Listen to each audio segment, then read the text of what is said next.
우리 지난 시간에는 하나님이 7일 동안 창조하신 세상을 7재앙으로 심판하시며 다시 회복하는 그 세상 심판 7재앙을 배웠습니다.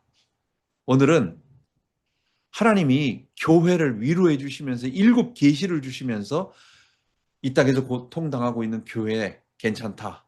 내가 너와 함께하고 너희들은 이런 존재다. 너희들은 결국 이렇게 된다라고 하는, 어쩌면 요한계시록의 가장 에센스가 이거예요. 교회 위로의 이 7계시가 가장 중요합니다. 가장 핵심입니다. 그리고 마지막 나머지는 이제 정리하면서 다음 시간에 보도록 하겠습니다. 자, 교회 위로를 제가 이렇게 요약을 해봤습니다. 이거는 그냥 요약을 한 겁니다. 7개의 계시가 나와 있습니다. 첫 번째는 14만 4천이 있고, 그 다음 큰 무리, 아무라도 수 없는 큰 무리, 이건 지상교회와 천상교회. 교회의 본질적인 내용은 그건 뭐냐? 우리는 천상교회 승리적 교회다. 그러나 지금 이 땅에서 교회는 순교의 피를 흘리고 있는, 죄와 싸우고 있는, 사탄의 핍박을 당하고 있는 전투적 교회다. 이걸 보여주는 것이 인맞은 자 14만 4천과 큰 물입니다. 두 번째는 10장에 보면 작은 책 하나 이야기가 나옵니다. 힘센 천사가 작은 책을 가지고 있어요. 근데 그 작은 책의 내용이 뭐냐? 그게 복음, 우리 교회의 사명의 내용을 말하는 것입니다. 그 다음 같이 두 증인이 나오는데, 이 두 증인이 바로 교회를 얘기하는 거예요.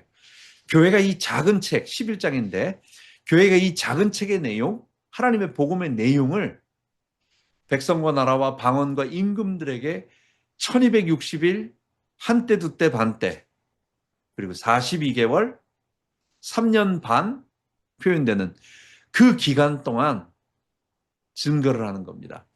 그리고 마지막에는 무저갱에 올라온 짐승에게 순교를 하지만 다시 살아난다는 거. 이게 이제 두 증인 교회의 사명을 얘기하는 겁니다. 그 다음 여자와 용. 이게 가장 중요한 내용입니다.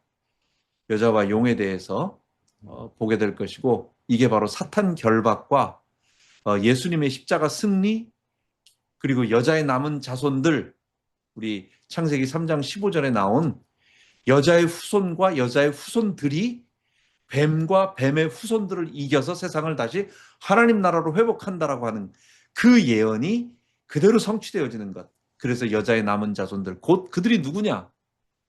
지금 여자의 남은 자손들이라고 했어요. 여자의 후손에 그를 따르는 자들이에요. 그러니까 교회예요. 하나님의 계명을 지키며 예수의 증거를 가진 자. 예수의 증거를 가진 자가 증거하는 내용이 바로 작은 책이고 두 증인의 활동 사명입니다. 그 다음 13장에 여자와 용과 함께 이 용의 대리자인 두 존재가 나와요. 두 명이라고 해도 되고, 정점에 있는 사람도 되고, 권력 체계라고 해도 됩니다. 그 체제와 그 체제의 우두머리, 그게 열불짐승과 두뿔짐승입니다. 사탄은 이 자기의 대리자를 통하여 교회를 핍박하지만, 그러나 교회는 승리하는 겁니다. 그래서 다시 어린 양과 14만 4천, 인맞은 자 14만 4천이 시온산에 임하고 새 노래를 불러요. 이 새 노래가 뭐냐? 바로 그게 모세의 노래와 어린 양의 노래입니다. 이건 구원받은 자만 부르는 거예요. 7번째 거기에는 유리바닷가, 불붙은 유리바닷가에서 짐승과 우상과 짐승의 표를 받지 아니한 자들이 모세의 노래와 어린 양의 노래를 부릅니다. 딱 보면 뭘 생각나세요? 모세의 노래를 부르는 것은 홍해를 건너는 노래고, 그 노래가 어린 양의 노래하고 같은 노래예요. 그럼 뭘까요? 출 바벨론 하는 노래입니다. 그래서 하늘 홍해를 건너서 출 바벨론 하는 그 교회가, 하나님이 교회에게 위로를 주시는 이 7가지 계시를 주는 것입니다. 마지막에 이것을 정리해서 해석한 것으로 정리해서 보도록 하겠습니다. 자, 인맞은 자 14만 4천과 흰옷 입은 큰 무리가 첫 번째 7장에 나옵니다. 인을 맞았다, 이마에 인을 맞았다라고 하는 게 뭘까요? 이게 에스겔 9장에 나오는 거기에서 그대로 가져온 것입니다. 그건 뭐냐면 에스겔이 환상을 봅니다. 예루살렘 성전에서 우상 숭배를 하고 있어요. 아주 흉악한 우상 숭배, 하늘 신을 섬기고 온갖 가증한 것들을 벽에다 그림을 그리면서 사람들이 모여서 대제사장과 막 절하고 있는 거예요. 바로 그게 8장이고요. 9장, 에스겔 9장을 딱 보면 뭐냐, 하나님이 여섯 천사를 부르십니다. 근데 그들의 손에는 뭘 가지고 있느냐, 살육하는 기계를 가지고 있다고 말했어요. 그런데 여섯 천사 중에서 한 명이 허리에다가 먹그릇을 찼어요. 그러니까 먹통 같은 걸 찼어요. 그리고 하나님이 말씀하십니다. 예루살렘 성전으로 들어가서 이 먹그릇, 먹통에 붓으로 먹을 찍은 다음에 이 예루살렘이 타락하고 우상 숭배하는 것을 보고 울면서 애통하면서 회개하고 있는 사람을 보거든 그 사람 이마에 먹으로 인을 치라고 하는 거예요. 나머지 5명의 그 천사, 살육기계 천사는 따라가면서 인 맞지 아니한 자들은 다 죽이라는 거예요. 그러니까 인을 맞았다라는 것이 뭘까요? 하나님의 백성으로 완전히 확정하는 것이고 모든 사람이 볼 수 있는 곳에 명확하게 눈에 띄는 것입니다. 짐승도 이마에다가 인 맞으라고 했고 하나님의 백성도 요한계시록 7장, 14장, 22장에도 보면 인을 그의 이마에 받아요. 다시 저주가 없으며 하나님과 그 어린 양의 보좌가 그 가운데 있으리니 그의 종들이 그를 섬기며 그의 얼굴을 볼 터이요 그의 이름이 저희 이마에 있으리라. 예수 그리스도의 이름이 저희 이마에 딱 찍혀 있는 거예요. 표현하자면 이 사람은 그리스도의 사람이다라고 인을 모두 다 볼 수 있도록 손바닥에 하지 않고 발바닥에 새기지 않고 등에다가 옷 입은 속에다 하지 않고 이건 뭐 이마에다가 완전히 딱 찍었다는 얘기는 누구나 볼 수 있는 곳에 하나님 백성으로 인을 치는 겁니다. 자, 인 맞은 자가 14만 4천이라고 말했습니다. 이거 가지고 이단들이 가장 많이 말을 하죠. 자, 14만 4천이라고 한다면 한 교회, 우리 대한민국에 옛날에 뭐 여의도 교회가 제일 많을 때 뭐 70 몇만이라고 그랬습니다. 한 교회가 70 몇만입니다. 등록 교인이 요즘은 뭐 분가를 다 시켜가지고 뭐 한 40만 정도 된다는 얘기를 얼핏 들은 것 같아요. 근데 14만 4천이에요. 이 땅에서 각 지파 사람들이 14만 4천이라는 얘기는 너무너무 적은 거예요. 저 뒤에 보면은 14만 4천만 새 노래를 부를 수 있다고 말했어요. 구원받은 자는 14만 4천밖에 없다는 얘기예요. 표현하자면. 그럼 이 땅에 14만 4천 명만 유대인이 지금 몇 명입니까? 그 유대인 중에서 문자 그대로 14만 4천 명만 구원받았다? 이거는 너무 적은 겁니다. 이거는 뭐냐? 신구약 성도의 대표라는 겁니다.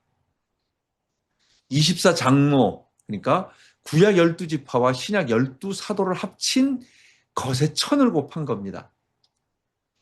구약은 군대 조직에서 제일 큰 게 몇 부장이에요?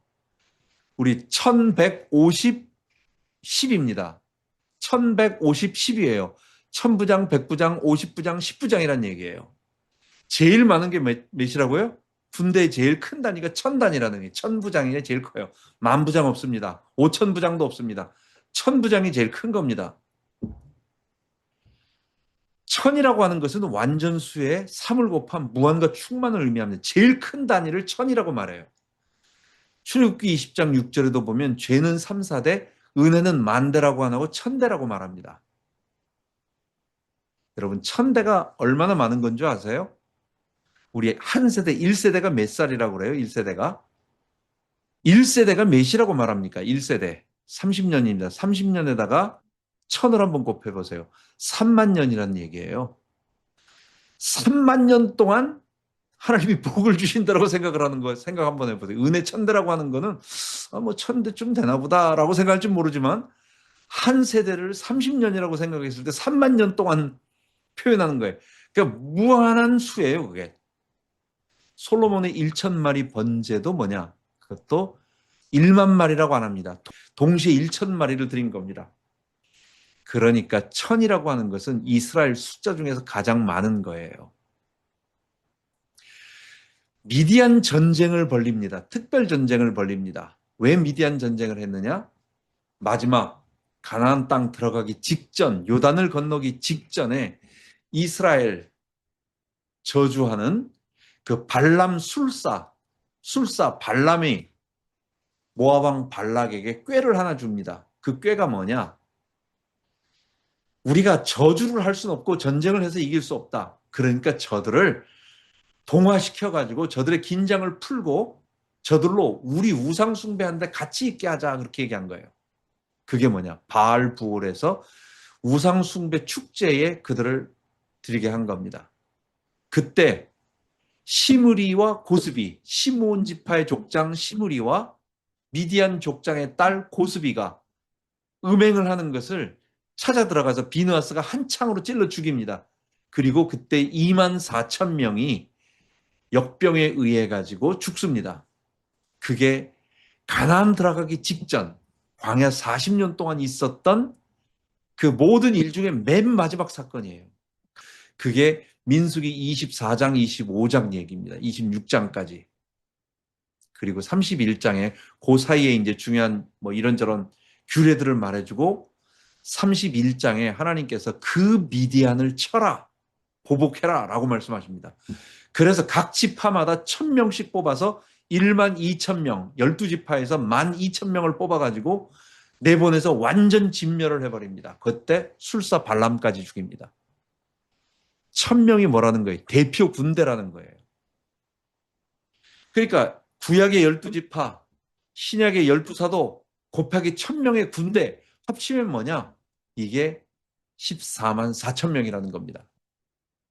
그냥 24장로 곱하기 1,000에서 2만 4천 명으로 하지 않고 14만이라고 한 것은 아무래도 12지파 군인 민수기의 숫자가 10만 단위니까 아마 그렇게 맞춘 것 같다라고 이렇게 보는 겁니다.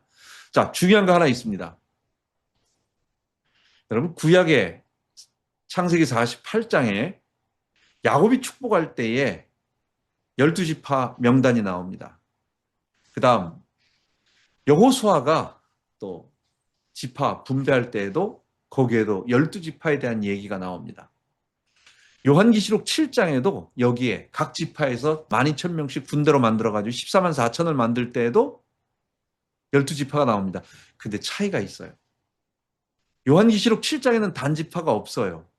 그래서 왜 12지파에 단지파가 없을까? 그래서 단지파는 제외됐다 이렇게 하시는 분도 많이 봤어요. 그 다음 또 하나 아주 희한한 말, 단지파가 동쪽으로 가다가 단군이 됐다. 그래서 우리가 단지파의 자손이다. 이런 말도 들어봤어요. 아주 희한한 주장도 들어봤어요. 아닙니다. 이건 뭐냐면 요한계시록 7장은 거룩한 영적 싸움을 싸우는 이 땅의 전투적인 교회인데 이 땅에서 죄와 싸우는 전투적인 교회는 우상 숭배하는 그런 거 하거나 안 된다는 거예요. 그래서 거룩한 전쟁에 우상과 타협하고 배교한 자는 거룩한 군대에 들어갈 수 없다라고 말하는 겁니다. 그래서 단지파가 빠진 거예요. 대신 다른 지파, 레위 지파와 이런 지파들이 들어간 거예요. 그러나 놀랍게도 구약 에스겔 48장의 승리적 교회 명단에는 마지막 성전이 세워지고 나서 그리고 47장 마지막과 48장에 보면은 에스겔 성전 주변에 12지파가 기업 분배를 받습니다. 근데 그 첫 번째 단지파가 나와요. 거기에 12지파가 나옵니다. 놀라운 일이죠. 승리적 교회에는 단지파가 나와요. 이 말은 무슨 말이냐? 지상의 전투적인 교회는 우상 숭배하며 배교했던 그런 자들은 거룩한 전쟁을 싸울 수 없다라고 경고하지만 그러나 하나님은 불쌍히 여기셔서 그들을 불 가운데 건지시고 그들을 다시 회개시키시고 눈물 흘리게 만드시고 눈물 직사게 빠지게 만들고 변화시키고 고통 가운데 그들이 회개하게 만들어서 궁극적으로는 구원받게 만든다는 얘기예요. 단지파는 구원받습니다. 왜냐? 에스겔 48장 새성전 환상 속에 단지파의 기업 분배가 나옵니다. 자, 14만 4천 명. 이거는 상징수라는 거. 뭐예요? 지상교회는 전투하는 교회다. 그 다음 또 하나는 아무라도 셀 수 없는 흰 옷 입은 큰 무리가 종려가지를 들고 보좌 앞과 어린 양 앞에 서서 큰 소리로 외쳐가로되 구원하심이 보좌에 앉으신 우리 하나님과 어린 양에 있도다. 이거는 치열한 영적 싸움을 끝낸 천상교회입니다. 자, 세대주의는 뭐라고 말하느냐? 이 땅의 유대인들이 14만 4천이고 그 다음 교회, 이게 다른 종류라고 말하는 거예요. 14만 4천은 유태인들이고 그 다음 위쪽에 천상에는 구원받은 신약 교회다 이렇게 얘기를 하는데 아닙니다. 다른 종류가 아닙니다. 아무라도 셀 수 없는 큰 무리와 14만 4천은 같은 신약 교회를 말하는 거예요. 유대인과 이방인을 포함해서 예수를 그리스도를 믿어 죄 사함 받고 성령 받은 하나님의 백성들을 얘기하는 겁니다. 지상교회는 이 땅에서 피 흘리며 고통당하고 순교에 어려움을 당하면서 죄와 싸우고 있지만 그들의 본질은 뭐냐? 천상교회라는 겁니다. 그걸 말하는 게 인맞은 자 14만 4천을 얘기하는 겁니다. 천상교회는 하얀 옷을 입고 있어요.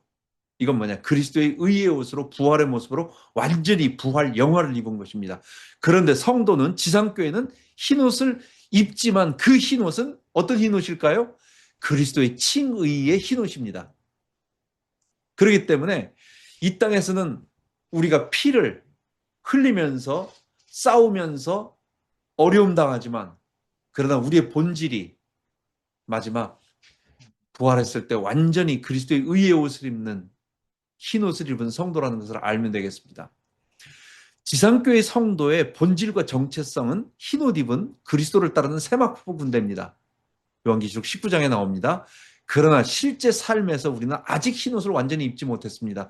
부활 영화를 입지 않았다는 거예요. 재림 이전까지 성도는 흰 옷을 입고 영화의 몸을 입은 성도는 있을 수 없습니다. 지상에서 성도는 그리스도와 연합되어 의의 옷을 입고 그리스도의 의의를 덧입는 겁니다. 그리스도의 옷을 갈아입는 겁니다. 그리스도의 빛의 갑옷을 입는 겁니다. 바로 칭의라는 얘기입니다. 자, 두 번째 작은 책. 천사가 작은 책을 손에 가지고 있어요. 근데 거기서 뭐라고 외치느냐?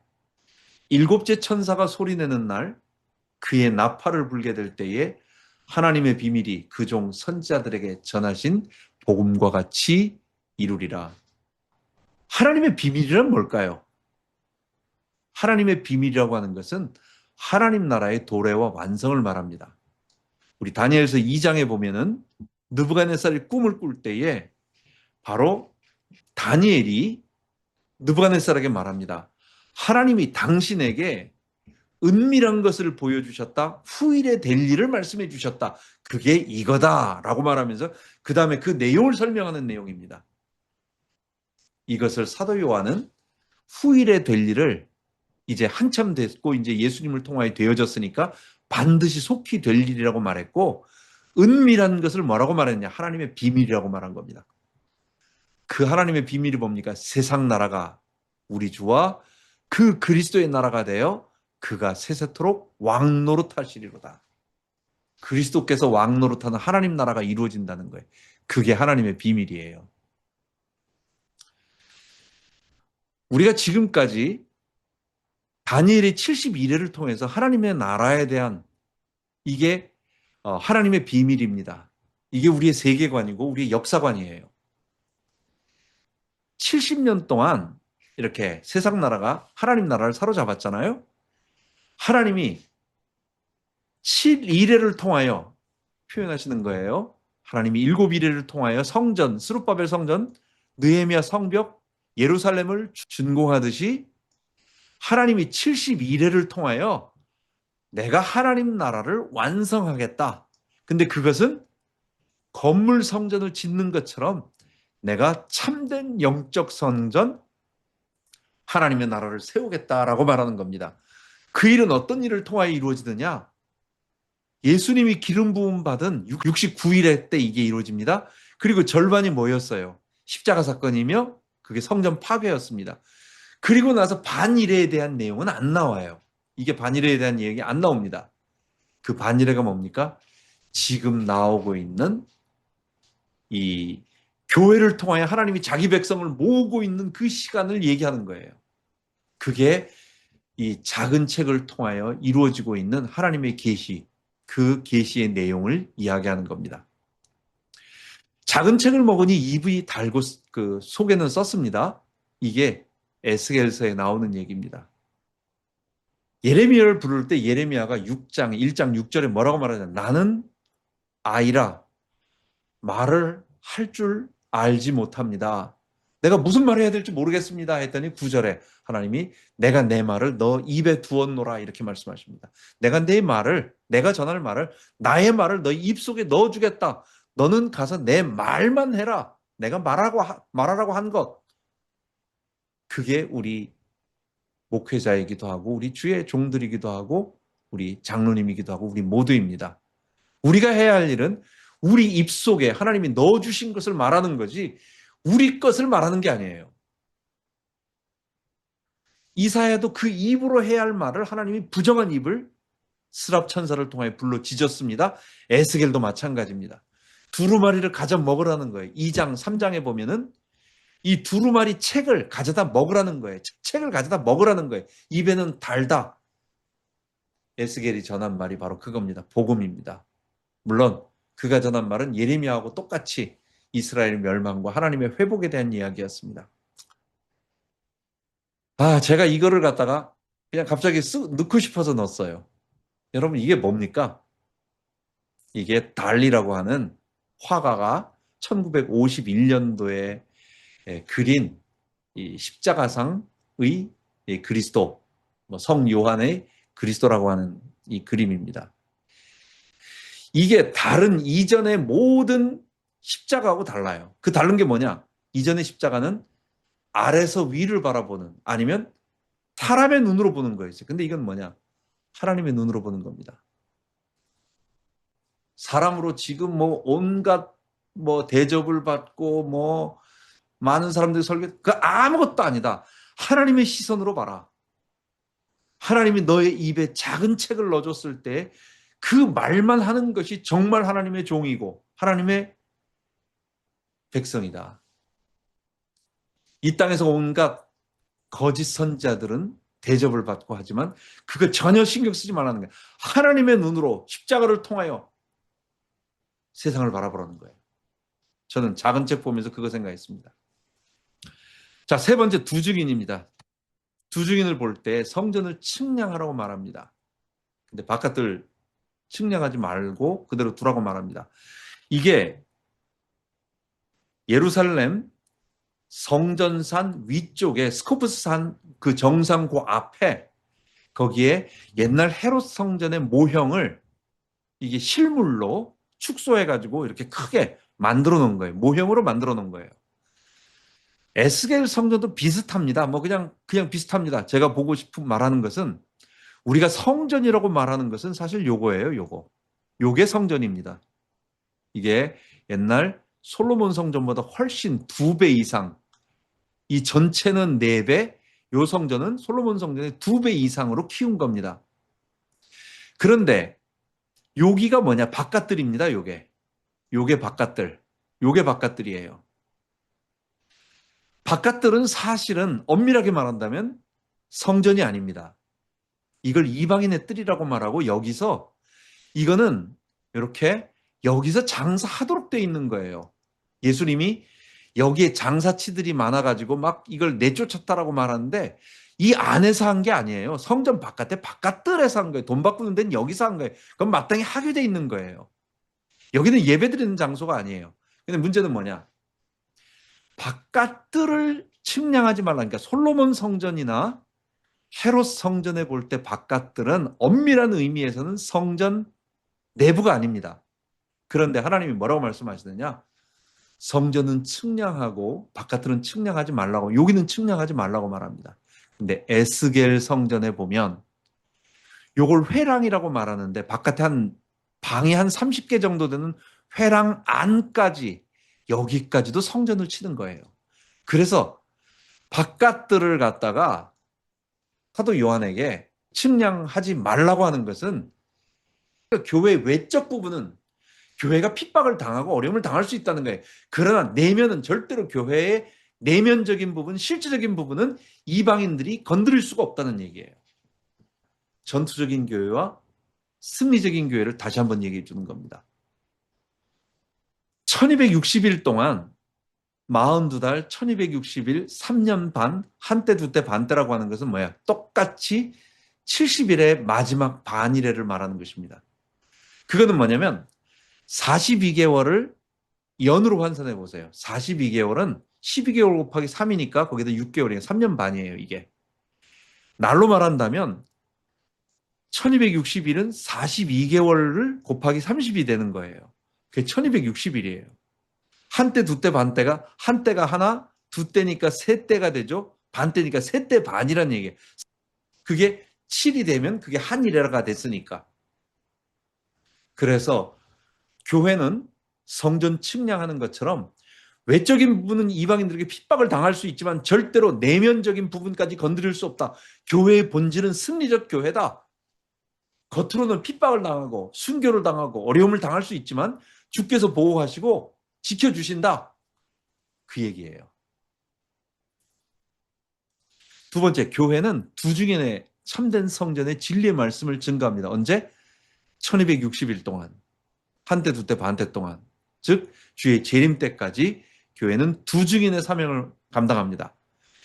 구약에서 증인은 한 명만 갖고 안 돼요. 두 명을 해야 돼요. 그래서 두 증인이 되는 거예요. 여기서 두 증인을 두 명을 예로 들고 있습니다. 그 두 증인이 누구냐면 모세와 엘리야를 갖다가 지금 말하고 있습니다. 그 본문을 읽어보면 좀 이상합니다. 말을 하는데 입에서 불이 나옵니다. 기도하니까 하늘에서 비가 그칩니다. 그리고 물이 피로, 강의 피로 변합니다. 누구 얘기하는 거예요? 이게 엘리야 얘기하는 겁니다. 아하시아 왕이 엘리야를 잡으려고 군사 50부장을 통하여 50명을 보냅니다. 엘리야가 기도하니까 하늘에서 불이 내려서 50부장과 그 50명의 군사를 체포하러 온 군사를 불러 태워버립니다. 두 번째 50부장이 또 50명 데리고 옵니다. 또 불에 태워버립니다. 세 번째 50부장이 와가지고 살려달라고, 제발 살려달라고, 우리 불로 태워주지 말라고 해가지고 비니까 그 다음에 하나님이 따라 내려가라. 그 다음에 이제 얘기하게 하시는 거예요. 입에서 불이 나오고 하늘에서 불이 내리고 갈멜산에서 불이 내리고 하늘에서 기도했더니 50부장을 50명의 군사, 체포하러 온 군사를 태우는 그런 능력, 그런 영감. 기도하니까 3년 반 동안 이스라엘에 비가 오지 않아 아합을 가뭄이 들도록 만들고 모세가 바로에게 온 애굽을 7일 동안 강을 피로 만들어버리는 10가지 재앙을 내리는 교회가 두 증인의 사명 모세와 엘리야의 기적을 통해 해나갑니다. 그런데 결국은 어떻게 되느냐? 교회가 세상을 향하여 두 증인 사역을 마쳐갈 때에 무저갱에서 올라온 짐승이 그를 죽입니다. 이거는 요 무저갱에서 올라온 짐승은 다음 시간에 하도록 하겠습니다. 결국 교회는 핍박을 당하여 죽습니다. 근데 거기에 죽는 데가 어디냐? 바로 영적으로는 소돔이요 애굽이라고도 하니 곧 저희 주께서 십자가에 못 박히신 곳이라. 우리 주님이 십자가에 못 박히신 곳에 우리 교회도 우리도 같이 그곳에서 복음을 계속 전하는 거예요. 근데 그곳이 어디였나요? 우리 주님이 십자가에 못 박히신 곳이 어디였습니까? 그게 소돔이고 애굽이라고 하는 거예요. 예루살렘이 그렇게 타락했다는 거예요. 하나님의 백성이라고 하지만 거기가 그렇게 타락했다는 얘기예요. 그리고 온 세상이라는 거예요. 그러니까 교회는 광야로 나간다고 하지만은 이게 우리끼리 완전히 담싸고 어디 동굴에 숨어 있는 게 아니라 우리는 그들과 완전히 구분되지만 그 안에 살고 있는 거예요. 우리 주님이 십자가에 못 박히신 곳, 그곳이 어디냐? 영적으로 소돔, 애굽. 거기에서 복음 전하다가 우리는 장렬하게 순교합니다. 근데 그게 잠깐입니다. 3일 반 만에 다시 살아나게 됩니다. 일곱 인공, 일곱 나팔, 일곱 대적. 재앙이 쏟아질 때는 어떤 불신자도 회개하지 않습니다.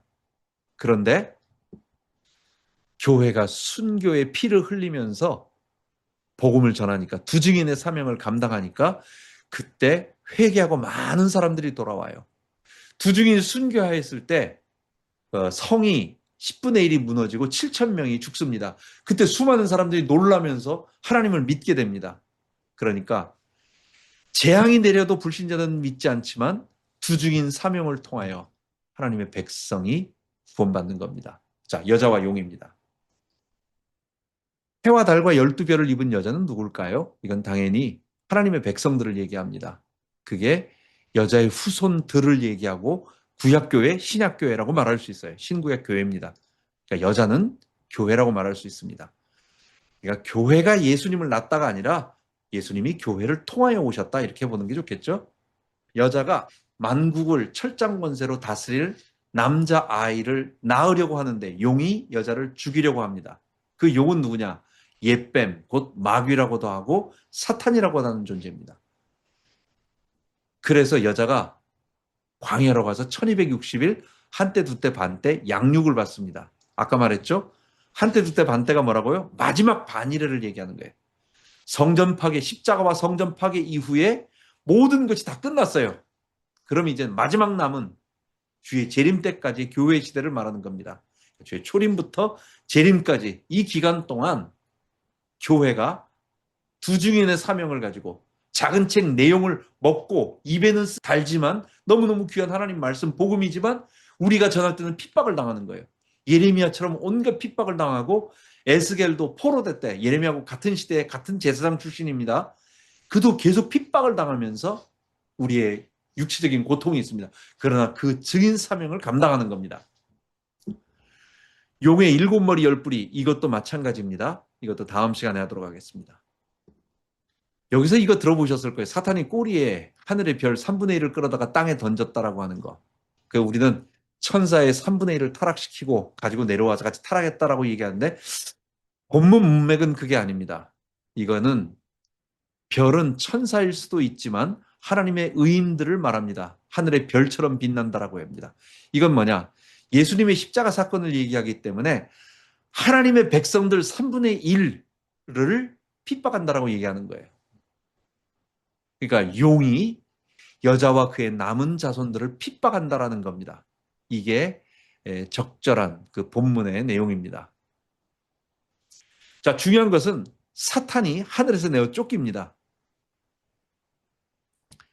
언제요? 예수님의 십자가 사건을 통하여 하늘에서 내어 쫓깁니다. 이 부분은 사탄의 타락을 얘기하는 게 아닙니다. 사탄의 타락은 언제예요? 에스겔서 28장 그리고 이사야 14장입니다.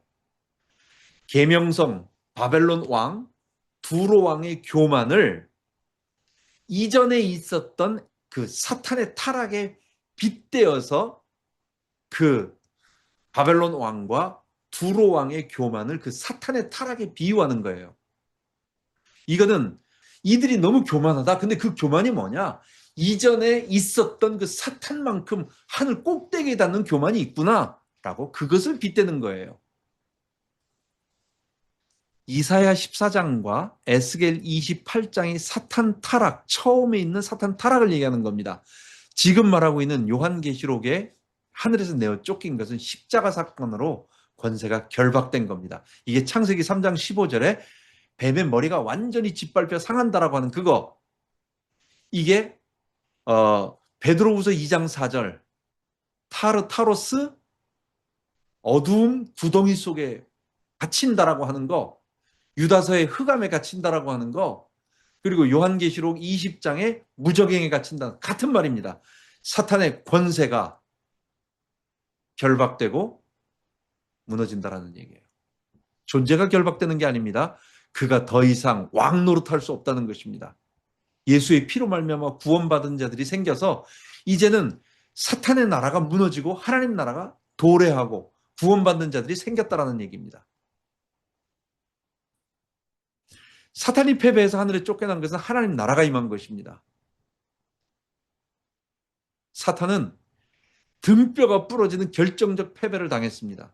그러나 아직 흐느적거리면서 이 땅에 내려와서 어떻게 했죠? 자기 때가 얼마 남지 않은 줄 알고 울부짖으면서 분을 내고 있습니다. 특히 이 사탄은 그 입에서 강물을 쏟아냅니다.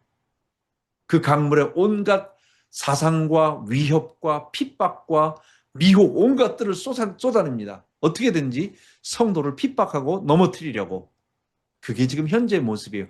그러나 예수의 피를 의지하고 그리스도의 피로 칭의를 얻은 자는 사탄의 공격을 이길 수 있는 권세를 주님과 동행하면서 성령의 능력으로 이길 수 있다는 겁니다.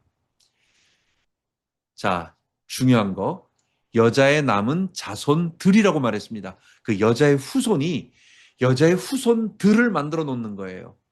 그리고 그 여자의 이 땅에 남겨진 후손들, 이게 바로 창세기 3장 15절에 말하고 있는 그겁니다. 근데 그들이 누구냐? 하나님의 계명을 지키며 구약의 말씀과 함께 예수 믿으면, 복음을 알면 계명을 지키게 돼 있습니다. 그 계명이라고 하는 것은 종교법에 그것을 말하는 게 아니에요. 하나님의 거룩한 의의 율법을 지키게 돼 있습니다. 옛날에는 율법을 통하여, 행위를 통하여 그 율법을 지켜봐라라고 했죠. 안 되는 거예요. 복음은 뭐냐? 예수의 십자가를 통하여 너의 죄의 권세를 다 씻고 성령 받고 보면 율법을 저절로 지키게 된다는 거예요. 산상수훈은 율법이 말하는 것 이상의 배나 더 잘 지키는 겁니다. 오히려 왼뺨을 때리면 오른뺨을 돌려대고 오리가 잡으면 심리를 갈 정도로 더 넉넉하게 지키는 겁니다. 그게 성령의 능력으로 가능하다는 얘기입니다. 그래서 복음은 율법을 넉넉하게, 그러나 그 율법주의자처럼 그 종교법을 지키는 게 아니라 십계명, 도덕법, 하나님이 우리에게 주신 하나님 백성의 거룩한, 내면적인 거룩한 백성으로 만드는 그 법을 넉넉하게 지킨다는, 그게 예수의 증거를 가진 자입니다. 하나님의 계명을 지키며 예수의 증거를 가진 자가 여자의 후손들 신약교회입니다. 자, 열불짐승과 두뿔짐승도 비슷한 내용입니다. 용이 이제는 자기의 두 대리자를 갖다가 역사 속에 집어넣고 그리고 그들로 계속해서 교회를 핍박하게 만들어요. 그래서 사탄이 용으로 나타나고 용이 두 대리자를 이 땅에 보냅니다.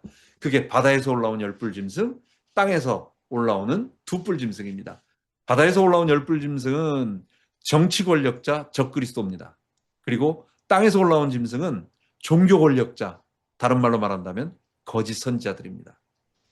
열불짐승의 모습, 이거 다음 시간에 아주 중요한 내용이기 때문에 다음 시간에 다니엘서 7장, 그리고 아까 말한 요한계시록 11장에 무저갱에서 올라온 짐승, 그 두 증인을 죽이는 짐승, 그리고 그곳의 원형이라고 말할 수 있는 12장의 붉은 그 용인데 7머리 10뿔을 가지고 있는 용, 그 다음에 여기에 나오는 열뿔 짐승, 요한계시록 17장의 마지막으로 붉은 빛을 띠고 있는 7머리 10뿔 짐승, 그게 음녀 바벨론이 타고 있는데 이 모든 것이 뭐냐? 하나로 연결되는 겁니다. 이게 하나를 얘기하는 거예요. 다음 시간에 하도록 하겠습니다. 요걸 한번 보죠. 열뿔 짐승은, 자, 이걸 잘 생각하세요. 열뿔 짐승은 요한이 지금 자기 메시지를 다니엘의 환상 용어를 빌려서 표현한 것이 아니라 하나님이 직접 보여주신 계시라고 하는 게 중요합니다. 자, 요한은 하나님께서 그 메시지나 다른 걸 보여주셨어요. 열불 짐승이 아닌 분명한 다른 걸 보여주셨어요. 이렇게 말할 수 있다는 얘기, 이게 아닙니다. 요한에게 지금 적그리스도가 저놈이 로마인데 이제 네로 황제나 뭐 도미티안 저놈이 적그리스도인데 저놈이 지금 교회를 핍박한다. 조심해라. 뭐 이제 이렇게 말을 들었다고 생각하자고요. 그러면 사도 요한이 이걸 직접 쓰면은 이거 큰일 나는데, 그래서 자기가 알고 있는 구약의 다니엘 용어를 빌려다가 자기가 포장을 해가지고 성도들에게 그렇게 썼느냐? 아니라는 거예요. 이렇게 되면은 그게 과거주의가 되는 겁니다. 하나님은 로마를 적그리스도라고 말했는데 요한이 열불짐승, 두뿔짐승이라고 표현을 그가 부드럽게 다르게 바꾼 거다. 이게 아니라는 거예요. 하나님은 그냥 직접 보여주신 것입니다. 왜냐하면 다니엘에게도 4마리 짐승으로 보여주셨고 요한에게도 10뿔 짐승의 환상으로 직접 보여주셨어요. 그렇기 때문에 1세기에 우리는 거기에서 있는 적그리스도의 내용을 알다 보니까 1세기 성도들은 그걸 보고 이게 7머리의 6번째 머리에 해당되는 적그리스도구나. 최종은 아직 안 왔지만 적그리스도구나. 그럼 1세기엔 누구예요? 그게 바로 그 사람들은 말 안 해도 당연히 네로내지는 도미티안이 되는 겁니다. 종교개혁 시대에는 이게 6번째 머리에 해당하는 거예요. 이게 17장에 제가 다음 시간에 말씀드리겠습니다. 적그리스도의 그 모습 중에서 6번째 머리에 해당하는 그 적그리스도의 사도 요한이 보았던 그것하고 똑같아요. 그럼 종교개혁 시대는 뭐예요? 지금 저게 교황이구나. 저게 이 교회를 핍박하고 있는 저게 교황이구나. 공산주의에서 막 핍박당하고 있고 순교하고 있는 우리 성도들에게는 누가 적그리스도의 모습으로 나타날까요? 그건 적용과 해석의 문제지 하나님이 직접 로마 교황이 아니면 하나님이 직접 로마 황제가 적그리스도다라고 말했고 그것을 요한이 짐승으로 포장을 해서 준 게 아니라는 얘기예요. 다음 시간에 얘기하도록 하겠습니다. 자, 땅에서 올라온 두 뿔 짐승은 이게 바로 거짓 선지자입니다. 세상 권력에 딱 붙어가지고 그 권력을 뒷받침하면서 그들에게 기생하여 붙어있는 가짜, 어용, 세상적인 용어로는 어용이라고 말하고 우리 교회 용어로는 거짓 교사들, 이게 이단자들입니다. 이들이 온갖 말로써 우상을 섬길 수 있도록 그 모든 이론적인 토대를 다 대주는 거예요. 그게 두뿔짐승 거짓 선지자입니다. 자, 거짓 선지자는 어린 양처럼 모습을 하고 있는데 뿔이 있으면서 용처럼 말을 합니다. 그는 어린 양의 모습을 하면서 바른 진리를 가르치는 참 선지자처럼 위장을 합니다. 사람들을 미혹합니다. 두뿔짐승은 용으로부터 권세를 받아서 사람들 앞에 기적을 베풉니다. 그가 하늘에서 불을 내립니다. 놀라운 일입니다. 엘리야처럼 하늘에서 직접 불을 내려요. 이거는 장난이 아니에요. 애굽에 있는 사람들은 자기 지팡이를 뱀으로 만들고 애굽의 그 강물, 물을 피로 만드는 흉내는 낼 수 있어요. 그 어떤 트릭을 쓰겠죠. 그건 진짜 트릭이겠죠. 눈속임의 마술입니다. 매지션들 하는 거, 지금 하는 거. 근데 하늘에서 불이 내리고 이런 것들은 정말 기적이란 얘기예요. 바알 선자는 못 내렸는데 두뿔짐승, 거짓 이단자들은 기적을 행합니다. 또 짐승의 우상을 만들었는데 우상이 말을 합니다. 그러니까 사람들이 놀라가지고 사람들 기적만 행하면 그냥 깜빡 넘어가잖아요. 기적의 능력은 참 선지자의 표징이 아니다. 거짓 선지자 사탄의 능력을 얼마든지 기적을 나타낼 수 있다. 예수님이 마태복음 7장에 하신 말씀이 있습니다. 그날에 많은 사람들이 나더러 이르되 주여 주여 우리가 주의 이름으로 선지자 노릇을 하며 주의 이름으로 귀신을 쫓아내며 주의 이름으로 많은 권능을 행하지 아니하였나이까 하리니 그때 내가 저희더러 밝히 말하되 내가 너희를 도무지 알지 못하느니 불법을 행하는 자들아 내게서 떠나가라. 그 거짓 선지자들은 정말로 선지자 노릇을 권능을 행하고 말로서 수많은 사람들을 갖다가 미혹시킬 수 있는 능력이 있었어요. 선지자 말도 잘하고 권능도 행하고 귀신을 쫓아내고 많은 권능도 행한 자들이었습니다. 기적을 행한 자들이었어요. 근데 주님은 불법을 행하는 자들아 그들의 삶에서 열매가 없고 그건 처음부터 가짜기 때문에 성령으로 말미암아 거룩해진 성화가 없기 때문에 그들이 하늘에서 불을 내리든 엘리야처럼 불을 내리든 거짓 선자들은 그것을 똑같이 따라한다는 겁니다. 귀신이 능력을 준다는 얘기입니다. 절대로 속지 말라는 것입니다. 기적, 이적 아무것도 아니라는 것. 하나님의 말씀, 우리 입속에 넣어준 쓴 우리는 뿔과 송이처럼 단 하나님의 복음이지만 우리가 전할 때는 우리 속이 쓰리고 아프고 고통당하는 그 눈물의 그것 우리 입에 넣어준 그 말만 하는 게 주께서 우리를 부르신 것입니다.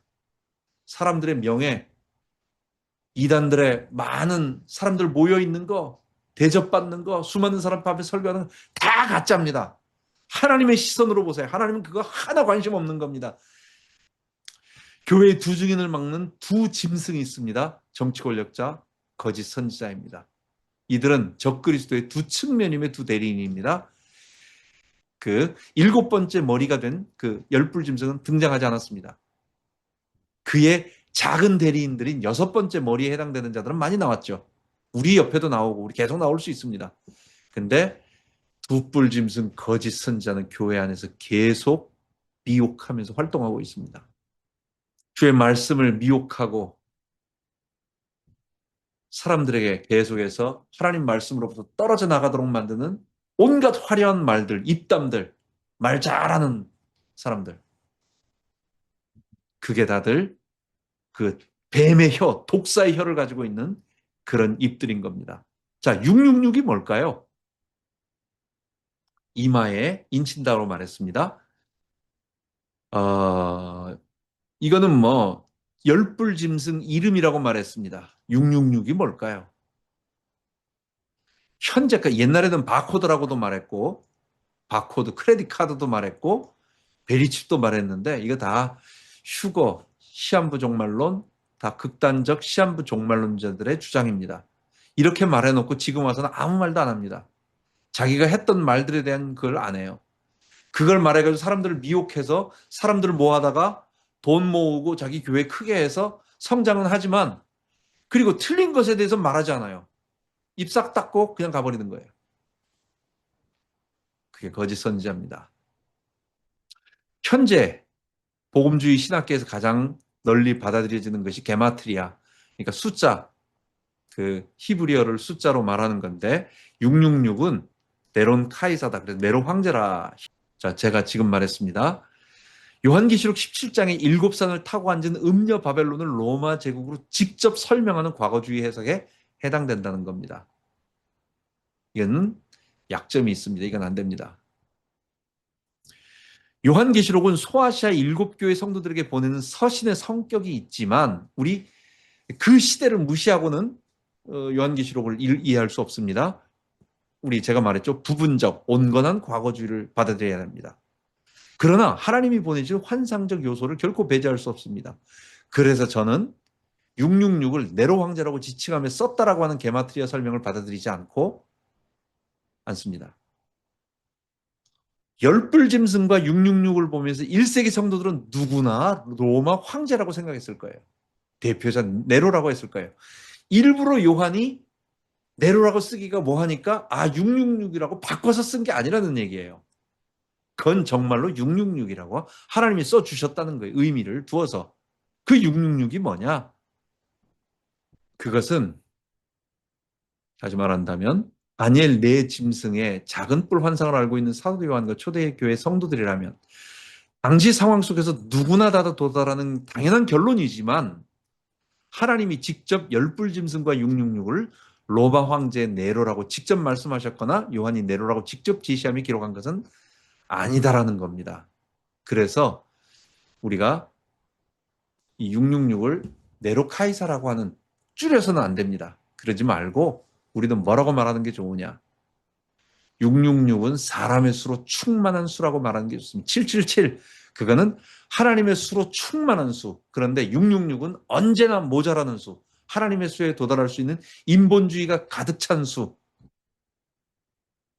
사람으로 충만한 수라는 거예요. 자, 사도 요한이 이런 의미로 666 썼는지는 모릅니다. 가봐야 알아요. 그러나 독재자 이름을 대거나 베리칩이라고 설명하는 잘못된 해석보다는 이렇게라도 설명하는 것이 현재까지는 가장 안전하다 이렇게 얘기하는 겁니다. 그래서 666은 바로 인본주의의 가장 가득 찬 숫자라고 말하는 겁니다. 그래서 666은 아직 등장하지 않은 적그리스도 사람의 이름을 찾기보단 세상 나라의 대표 이름인 바벨론이라고 부름이 좋다는 생각이다. 666이라고 쓰고 바벨론이라고 읽는다. 자, 14만 4천과 그 다음 놋바다, 그 홍해, 출 바벨론에 관한 얘기 간단하게 보도록 하겠습니다. 자, 아까 우리 처음에 얘기했던 것처럼 지금 우리는 마지막 반일에 주의 초림 때부터 재림 때까지 사는 시대입니다. 이때는 우리는 전투적인 교회입니다. 지상에서는 사탄의 핍박, 위협, 그리고 물질 향락을 주면서 유혹, 위협과 유혹이 있고, 그 다음 돛불짐승들의 미혹, 진리 미혹이 있는 시대, 거기서 치열하게 싸우고 있는 겁니다. 우리는 피를 흘려요. 필연적으로 피를 흘릴 수밖에 없어요. 우리는 죄인이기도 하고, 또 우리는 이 죄의 세상에서 피 흘리면서 싸울 수밖에 없습니다. 우리는 그게 어쩔 수 없는 우리의 현실이에요. 그러나 우리의 본질은 뭡니까? 승리적인. 우리는 그리스도의 영광에 참여할 아무라도 셀 수 없는 큰 무리. 우리의 본질은 그렇다는 얘기예요. 우리의 외적인 모습은, 우리의 외면은 바깥들, 성전 바깥들처럼 이방인들에게 짓밟힙니다. 그러나 우리의 내면, 본질, 실제적인 것은 건드리지 못해요. 우리의 영광은 건드리지 못해요. 입맞은 자 14만 4천이 어린 양과 함께 시온상에 내려서 거기서 새 노래를 부르는 겁니다. 그 노래 내용이 뭐냐? 그게 7번째 계시에 나오는 출애굽 홍해를 건너는 모세의 노래고, 그게 출 바벨론 유리바닷가를 건너는 어린 양의 노래라고 하는 겁니다. 그게. 자, 입맞은 자는 누구냐? 14만 4천은 누구냐? 거기에 얘기하고 있습니다. 하나님과 어린 양이 어디든지 인도하는 대로 따라가는 자다라는 겁니다. 거기에 보면 여자와 더불어 더럽히지 않은, 음행하지 않은 자라고 말합니다. 이 여자와 더럽히지 않았다는 게 뭘까요? 이게 음녀 바벨론을 얘기하는 겁니다. 지금 교회는 그리스도의 신부고, 하나님은 이스라엘의 남편이고, 이스라엘은 하나님의 아내예요. 지금 그 비유를 하는 거예요. 지금 남자는 거룩하고 여자는 음녀다. 지금 그 얘기를 하는 게 아니에요. 총각만 중요하다. 그거 얘기하는 거 아닙니다. 이게 영적인 겁니다. 음녀 바벨론. 지금 이거는 광야에서 주님을 따르는 여자의 후손들, 거룩한 신부와 붉은 옷을 입고 7머리 10뿔짐승을 타고 있는, 손에 금가락지와 금잔에 성도들의 피에 취하고 있는, 포도주에 취해 있는 그 사치 향락을 즐기고 있는 음녀 바벨론. 그거 두 개 비유하는 거예요. 거룩한 주의 신부와 음녀 바벨론. 그 음녀 바벨론과 음행하지 않았다는 겁니다. 14만 4천은 전투에 나갈 수 있는 사람입니다. 그리고 하나님과 어린 양이 인도하는 대로 어디든지 따라가는 자, 순종하는 자. 왜? 양들은 의심하지 않고 그대로 순종하며 따르기 때문에. 그들은 누구냐? 하나님의 계명과 그리스도의 증거를 가진 자, 원시복음에 예언된 여자의 후손들이며, 고난받는 여호와의 종들로 말미암아 탄생한 여호와의 종들이며, 해와 달과 별을 입은 여자의 남은 자손들이며, 그들이 바로 신약교회요, 하나님께서 창조하시고자 하셨던 하늘에서 내려오는 신구약 성도의 총계인 지상교회와 천상교회가 부활해서 만나는 최종적인 모습, 새 예루살렘 성전인 것입니다. 그들은 거짓말이 없고 흠이 없는 자들이었습니다. 자, 마지막 7번째는 15장에 보면 하늘 불붙은 유리바닷가에 짐승의 우상을 섬기지 않고 짐승의 표를 받지 않은 자들이 거기서 모세의 노래와 어린 양의 노래를 부릅니다. 성도들은 불이 섞인 하늘 홍해 유리바다를 건너 출바벨론을 합니다. 자, 솔로몬 성전에 놋바다가 있습니다. 이 놋바다는 뭐냐? 하늘 성전의 유리바다의 모형입니다. 광야 성전에는 놋바다라는 게 없어요. 물두멍이 있었죠. 물두멍은 작은 거예요. 근데 이 놋바다라고 하는 것은 이름 자체가 바다처럼 굉장히 큽니다. 이게 수영장, 재미나에게 내가 물어보니까 물이 최대 66톤까지 들어가는, 그러니까 독채에 딸린 일반 수영장보다도 2.5배에서 3.5배나 더 많은 물의 양을 담을 수 있는 그 정도 크기의 둥그런 그런 2.25m 깊이가 있는, 그러니까 일반 사람도 풍덩 빠지는 거예요. 66톤을 물을 담을 수 있는 겁니다. 이게 뭐냐? 높바다의 기원은 사도 요한이 하늘 성전에서 본 환상에서 찾을 수 있습니다. 하나님 보좌 앞에 수정같이 맑은 유리 바닷가가 있습니다. 그게 높바다입니다. 솔로몬 성전은 하늘 성전의 모형대로 만들었으니까 높바다는 수정같이 맑은 유리 바닷가를 상징하는 겁니다. 하나님은 사도 요한보다 먼저 다윗에게 하늘 성전을 보여주셨어요. 하늘 보좌 앞에 향단이 있습니다. 그러니까 천사가 아까 우리 사도 요한이 뭘 했어요? 기도할 때에 성도들의 기도, 24장로의 기도가 금 대접에 담아서 향에 의해 가지고 향단에 의해서 향과 함께 하늘로 올라갑니다. 이건 지금 향단에서 내 성소 안에 향단에서 하나님께 드리고 있는 겁니다. 그다음 다섯 번째 인봉을 띌 때에 순교한 영혼들이 번제단 앞에서 하나님 앞에 탄원의 기도를 드립니다. 그러니까 번제단도 보여요. 그다음 사도 요한이 뭘 봤죠? 오른손에 7별과 7금촛대인데 사실은 그게 메노라. 7개가 하나 이렇게 떨어져 있는 게 아니라 우리 신학자들은 한 개의 등대에 6개의 가지가 나와 있는, 그래서 7개의 등잔이 달려 있는 메노라. 그 메노라를 보여준다라고 말해요. 그러니까 등잔대가 있죠. 그다음 유리바다, 높바다가 있죠. 번제단이 있죠. 향단이 있죠. 지금 이게 어디예요? 그러면은 이게 하늘 성전과 성막 안에라는 거예요. 그러니까 유리바닷가는 높바다를 얘기하는 겁니다. 짐승과 우상을 이긴 교회 성도들이 불붙은 유리바닷가에 있어서 모세의 노래를 부른다는 얘기는 뭡니까? 애굽 감사 노래예요. 근데 그 노래가 어린 양의 노래래요. 그리스도의 피로 우리가 바벨론 했다라는 얘기예요. 모세 노래와 어린 양의 노래는 같은 하나의 노래입니다. 그래서 성도는 구원을 출애굽 사건과 동일한 바벨론 사건을 말하고 있는 겁니다. 지금 교회는 바벨론의 용과 두 짐승 적그리스도에 의해 핍박을 당하고 있지만 교회는 바벨론 우상 숭배를 거부하다가 목숨을 잃기도 하고 가혹한 경제 박해를 당하기도 하고, 우리가 하나님 백성이 애굽의 노예나 바벨론의 포로가 된 동일한 상황이다. 그러나 애굽 군대가 홍해에 수장되듯이 모세의 노래, 또 불붙은 유리 바닷가에 바벨론 군대가 수장되듯이 하나님 나라 교회만 유리 바닷가를 건너 하나님 성전에 들어가 에덴의 회복과 완성을 체험하게 될 것입니다. 마지막으로 이걸 정리하면서 그냥 한 번만 확인하면서 끝내도록 하겠습니다. 제가 아까 처음에는 A라고 했습니다. A는 그냥 내용들을 요약해가지고 적은 거고, 이거는 그냥 우리말로 해석을 해가지고 한 겁니다. 꼭 인봉재앙에서만 요구를 한다는 얘기가 아니에요. 인봉재앙이 있을 때 삽입되는 계시라는 이미지, 이 7개의 계시는 이거는 순서가 있지만 순서에 매이지 않고 꼭 대접에만 요게 이루어진다, 그것도 아닙니다.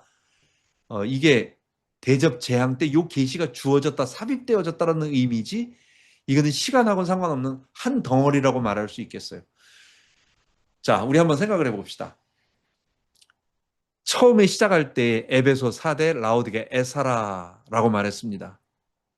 에사라는 첫사랑을 잊어버렸고 죽었다라고 말했고 부자라 미지근하고 또 나는 부족함이 없다 그렇게 말하는, 그러니까 영적 무기력하고 형식주의고 물질 풍요하지만 영적 빈곤한 자기만족에 빠져있는 교회, 사실은 사탄에게 당하고 있는 거죠. 정통의 범위를 넘어가지 않았지만 그러나 아무런 능력이 없는 죽은 정통, 죽은 행실교회입니다. 사탄에게 지고 있는 겁니다. 절대로 이긴 거 아닙니다. 두 번째는 밖으로 나갔습니다. 버두 이단교회입니다. 니골라당의 교훈과 이세벨의 미혹에 당해서, 물론 교회 전체가 받아들인 건 아니지만 어쨌든 그 교회에서 이세벨, 아주 거짓 여자 선지자를 받아들였고, 또 그들이 말하고 있는 발람의 교훈이라고 말할 수 있는 음행하는 그것인 니골라당의 교훈을 받아들였습니다. 사탄에게 미혹당한 겁니다. 서머나 빌라델비아, 서빌, 에사라, 버두서빌, 환난과 궁핍을 당하고 핍박을 당하고 있습니다. 이게 현실 모습이에요. 이게 오늘날 우리에게도 모습이도 마찬가지입니다.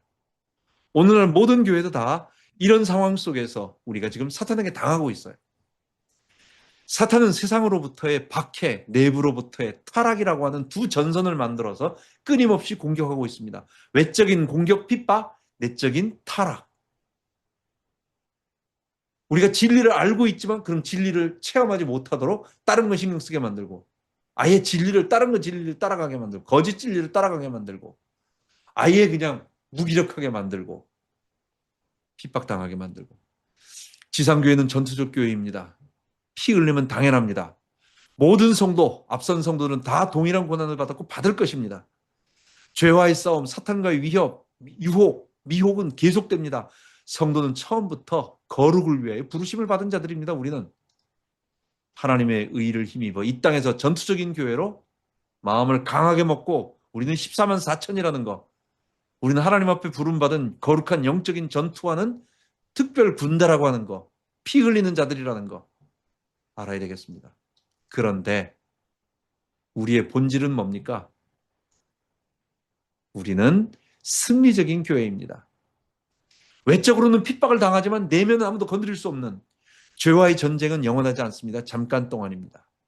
지금은 피 흘리나 우리는 그리스도와 함께 세상을 다스릴 왕 같은 제사장들입니다.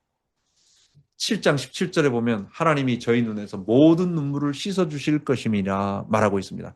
그게 첫 번째 14만 4천과 아무라도 셀 수 없는 흰옷 입은 큰 물이 그 환상 속에서 우리들에게 하시는 말씀입니다. 두 번째, 작은 책 계시가 있습니다. 하나님 나라는 다니엘 예언처럼 그리스도의 십자가와 부활로 이미 도래했습니다. 죄인은 그리스도와 성령 안에서 하나님 나라 구원을 받습니다. 죄인이 구원받고 하나님 백성 되는 것은 교회가 전하는 십자가 복음을 믿는 길밖에 없습니다. 십자가에 달리신 그리스도 통해 세상에 구원하시는 하나님의 시선과 방법, 악인의 형통을 부러워하지 말고, 하나님 전혀 관심 없습니다. 그런 거. 이 땅에서 수만 명 황제처럼 대접을 받아도 하나님 전혀 관심 없으세요. 우리는 하나님의 시선으로, 위에서 십자가를 통하여 우리를 바라보시는 그 하나님의 시선으로 우리 입에 넣어주신 작은 책, 그거를 증거하는 사람들이라는 것. 우리는 원래 그렇게 핍박받도록 목사 한 수 받은 사람들이, 죽기 위해서 제물로 바쳐진 사람들이에요. 우리 원래 목사가 그런 사람들입니다. 그거 안다면 절대로 우리가 남을 부러워하지 않게 될 겁니다. 두중인 1260일 동안 우리는 주의 재림 때까지 하나님 나라 복음을 전해 죄인을 구원하는 두중인 사명을 감당합니다. 교회는 핍박받으나 주님이 보호하십니다. 교회가 복음을 전할 때 하나님은 모세와 엘리야의 능력을 주십니다. 그렇지만 사명이 마치자 무적행에 올라 우리는 원래 순교당하도록 된 존재예요. 물론 마지막 때만 순교하는 게 아니에요. 이 땅에 개인적으로도 하나님이 먼저 순교를 당하고 순교를 당하고 시대마다 먼저 죽을 수 있어요. 우리는 죽을 수 있는 존재들이고 죽기 위한 사람들입니다. 목사 원래 이런 사람들이에요. 우리 설교에도 다른 사람 좋아하지 않아요. 우리가 바른 복음 전에도 다른 사람 좋아하지 않아요. 원래 우린 그런 사람들이에요. 우리 입에 넣은 것, 그 내용 자체가 사람들이 좋아하는 내용이 아니란 말이에요. 근데 사람들이 내 말 듣지 않는다고, 사람들이 다른 사람을 좋아하고 다른 나를 따라오지 않는다고 거기에 속지 말라는 거. 영적으로 소돔, 애굽, 세상이 그렇습니다. 우리 주님이 계신 곳이 바로 그곳이었습니다. 우리도 그곳에 살고 있고 그곳에서 주님과 함께 못 박혀 죽을 것입니다. 우리 입에 넣어준 작은 책, 그걸 두중인 활동으로 우리는 증거하면서 살다가 가는 겁니다. 그리고 3일 반 만에 다시 살아나 하늘로 올라가게 될 것입니다. 그게 두중인 활동이라고 하는 세 번째 계시에 담겨진 내용입니다. 용은 교회를 수도 없이 핍박하려고 온갖 방법을 씁니다. 용은 그리스도를 죽이고 그리스도의 남은 자손들을 죽이려고 계속 핍박합니다. 교회는 그래서 광야를 피해요. 그래서 1260일 동안, 교회 시대 동안, 한때 두때 반때 3년 반 42개월 동안 핍박을 당합니다. 음녀는 화려하게 거기서 세상 향락을 취하면서 즐거워하지만 교회는 거룩한 신부로서 광야에서 아무것도 없이 가난과 기근과 핍박과 환난과 궁핍 속에서 적은 능력을 가지고 살아갑니다. 지금 용은 사탄인 십자가로 권세가 결박돼서 하늘에서 내어 쫓겼습니다. 분을 내며 땅에 내려갔습니다. 근데 그 앞에 뭐가 붙었죠? 자기 때가 얼마 남지 않은 줄 알고 2000년 지났지만 주님이 스탑 하면 끝나는 겁니다. 지금 언제든지 스탑할 수 있는 그 시기란 말이에요. 음녀 바벨론과 다릅니다. 우리는 그리스도의 거룩한 백성이 될 것입니다. 여자의 남은 자손들은 누구냐? 하나님의 계명을 지키며 거룩하다라는 얘기예요. 예수의 증거를 가진 자들, 십자가의 능력으로 거룩을 향하여 나아가는 자들, 그들이 그리스도인이고 그들이 교회입니다. 열불짐승, 두뿔짐승이 있습니다. 사탄은 두 대리자를 통해서 정치 권력, 시스템 또는 거기에 최고 우두머리, 그들이 우리에게 위협을 줍니다. 예를 들어서 이 땅에서 우리가 소셜 번호라든지 아니면 한국에서는 세금 넘버 같은 거를 갖다가 사업자 등록 번호를 안 준다고 한번 생각해 보세요. 사업할 수 있습니까? 없습니다. 예수 믿는다고 초대교회 당시 두아디라 교회의 길드 조직 같은 데서는 아예 그런 자기들 조합에 들어와서 우상 숭배하지 않으면 그걸 안 주는 거예요. 끼지를 못하게 만드는 거예요. 아예 사업자 번호를 안 주고 경제 활동을 할 수 없는 거예요. 관에 들어가려고 해서 직업을 가지려고 했더니 바벨론 두라 금신상에게 사드락 메삭 아벳느고처럼 모두 다 절하라고 하는 겁니다. 안 하면 불 속에 집어넣겠다고 위협합니다. 너 경제활동 못하게 완전히 우리가 못하게 하겠다 위협합니다. 또는 어떨 때는 그냥 엄청난 돈을 갖다 주면서 야, 너 내 말 잘 들으면 이거 줄게라고 유혹합니다. 그게 정치 권력이 하는 일이에요. 거짓 선자는 기적을 통하여 하늘에 불을 내리며 짐승의 우상이 말을 하게 만들며 화려한 언변과 화려한 이론과 사람들 좋아하는 말로 계속해서 사람들을 미혹합니다. 그게 열불짐승과 두뿔짐승이 용의 대리자, 용이 그 두 명을 내세워서 그 두 조직을 내세워서 교회를 핍박하는 거고 세상을 속이는 겁니다. 그러나 우리는 누구냐? 시온산 어린 양 입맞은 자 14만 4천 하나님의 백성들입니다. 우리는 주께서 흰 옷을 입혀주셨어요. 우리는 금고문고에 맞춰서 새 노래를 부릅니다. 어린 양이 어디로 인도하든지 따라가는 자들입니다. 우리는 그 모세 노래를 부르고 하늘 홍해를 건너서 출 바벨론 하늘 거룩한 하나님의 백성들입니다.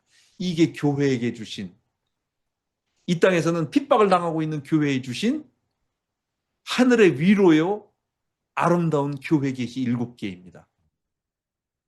기도하겠습니다. 하나님 아버지 감사합니다. 우리 요한계시록에 땅에 내리고 있는 세상의 심판과 그리고 하늘에서 우리 교회에 주신 위로 계시를 보게 하시니 감사합니다. 우리 속지 않게 하시고 우리의 모습, 우리가 누군지를 알게 하시고 어린 양을 따라 거룩한 백성으로 살아가는 우리 되게 하여 주옵소서. 우리 주 예수 그리스도 이름으로 기도하옵나이다. 아멘.